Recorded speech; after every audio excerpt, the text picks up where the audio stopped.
जय श्री कृष्ण। जय साई राम। कल के वीडियो में हमने वर्णमाला में 11 स्वर और 35 व्यंजन पढ़ लिए थे, उनके बारे में जानकारी मिल गई थी। लेकिन आप जब भी हिंदी वर्णमाला पढ़ते हैं तब आपको हमेशा अ से लेकर ज्ञ तक पढ़ाया जाता है ना। लेकिन कल हमने ज्ञ तक नहीं पढ़ा था, हमने ह तक पढ़ा था और साथ में 2 अयोगवाह पढ़े थे, अंग और अह। तो इनको मिलाकर हमारे 46 वर्ण हो रहे थे हिंदी में।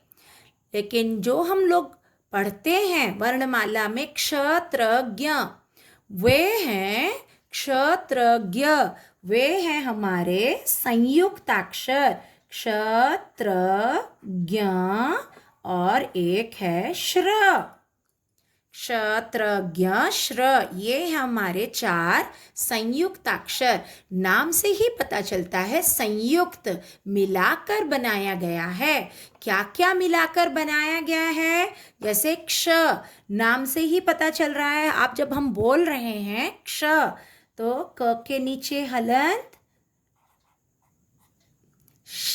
मूर्धन्य श के नीचे हलंत, अ, क के नीचे हलंत, मूर्धन्य श के नीचे हलंत, अ। ये दोनों व्यंजन हैं और ये स्वर। याद रखो, स्वर के नीचे हलंत नहीं लगता है। हलंत हम इसीलिए लगाते हैं क्योंकि ये व्यंजन स्वर रहित हैं, इनमें अ नहीं मिला है, इसलिए ये हो गया क्ष। क्ष। देखो, बहुत बार बच्चों को जब बोला जाता है रक्षा लिखने के लिए तो वो लिख देते हैं र आधा क शा, जो कि गलत है। रक्षा ऐसे लिखा जाना चाहिए, है ना। ठीक वैसे ही दूसरा संयुक्ताक्षर है त्र। बोल ही रहे हैं हम त्र। त के नीचे हलंत, र के नीचे हलंत, अ। यहाँ पर भी देखो, ये 2 व्यंजन और एक स्वर मिलकर बना त्र, है ना। 2 व्यंजन और एक स्वर मिलकर बना त्र। तो बोल ही रहे हैं त्र। त्र से त्रिशूल, मित्र, शत्रु, है ना, पत्र, तो त्र। अब आता है ज्ञ। इसमें थोड़ा हमें ध्यान देने की ज़रूरत है क्योंकि हम जैसा बोलते हैं ज्ञ, तो ज्ञ ज़्यादातर बच्चे जब भी बोला जाता है ज्ञानी तो बहुत बच्चे इसको इस तरीके से लिख देते हैं, जो कि गलत है। भले ही बोला जाता है ग और य ज्ञा, लेकिन इसको बनाया कैसे जाता है? ज के नीचे हलंत, या न्या, सॉरी न्या के नीचे हलंत, अ। ज्ञ, ज के नीचे हलंत, न्य के नीचे हलंत और अ। बन गया तुम्हारा ज्ञ। ज्ञ, ज्ञ से ज्ञानी।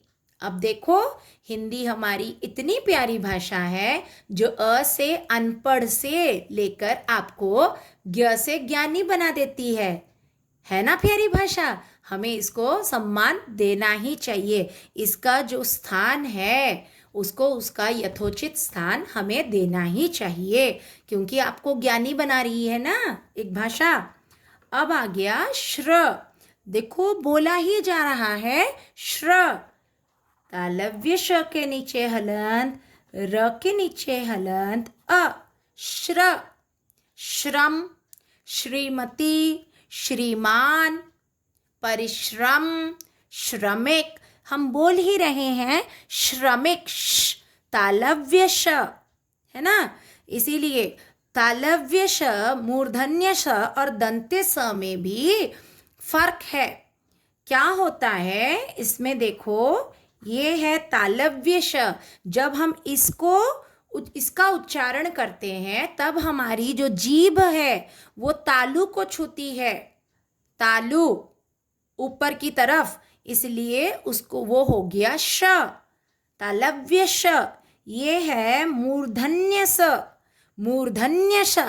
तुम जब बोलोगे भी तो दांत के ऊपर जो होता है अंदर की तरफ, दांत, जहाँ दांत आपका शुरू होता है उसके ऊपर का जो भाग है उसको मूर्धा बोला जाता है। जब आप मूर्धन्य श आप बोल भी रहे हो लेकिन आप ये श बोलते वक्त मूर्धन्य श बोलिए। तो मूर्धन्य श जब बोलेंगे तो जीवा, आपकी जो जीभ है वो मूर्धा को स्पर्श करती है, टच करती है, इसीलिए ये हो गया मूर्धन्य श। विष, विष, विष, ये श नहीं बोल रहे हैं हम, विष बोल रहे हैं। और ये हो गया दंत स। दंत स, देखो आप जब बोलोगे दंत स तो आपकी जो जीभ है वो दांतों को स्पर्श करेगी, दांतों को छुएगी, तो ये हो गया दंत स। बहुत सारे बच्चों में इन तीनों श के प्रयोग को लेकर बहुत ज़्यादा दुविधा रहती है। इसमें कोई दुविधा की बात नहीं है। अगर आप जैसा बोलते हैं, हिंदी ऐसी भाषा है, उसको जैसा हम बोलते हैं ठीक वैसा ही लिखते हैं।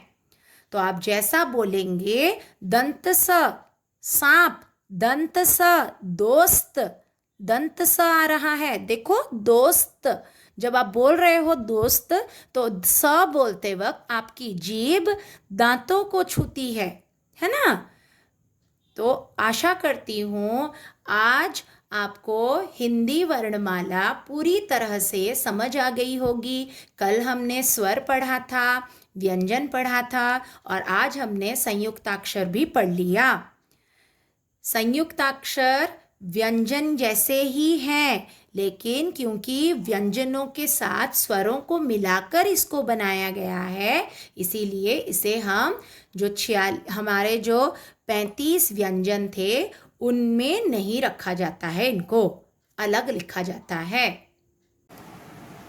तो अगर आपको आज का वीडियो ज्ञानवर्धक लगा, आपको पसंद आया तो इसे लाइक कीजिए और मेरे चैनल को सब्सक्राइब कीजिए। अपने दोस्तों के बीच इसे ज़्यादा से ज़्यादा शेयर कीजिए और मुझे कमेंट सेक्शन में जाकर ज़रूर बताइए कि आपको और किस बारे में जानना है, मैं और कौन से टॉपिक्स पर वीडियो बनाऊं, ये मुझे ज़रूर बताइए। और एक अनुरोध करना चाहती हूँ, जिस तरीके से आप ए से लेकर जेड तक एकदम एक सांस में बोल जाते हैं, ठीक वैसे ही आपको हमारी प्यारी हिंदी की अ से लेकर ज्ञ तक भी बोलना आना चाहिए। तो करेंगे आप ये सब, तभी हम अपनी हिंदी को सही सम्मान दे पाएंगे, है ना। हमें अपनी हिंदी को सम्मान देना है तो हिंदी की शुरुआत तो वर्णमाला से ही होती है। तो वर्णमाला अगर हम अच्छी तरह से बोल लेंगे तो आगे आगे हमारी हिंदी को हम धीरे धीरे उतना सम्मान देते जाएंगे जिसकी वो अधिकारी है ना। राधे राधे।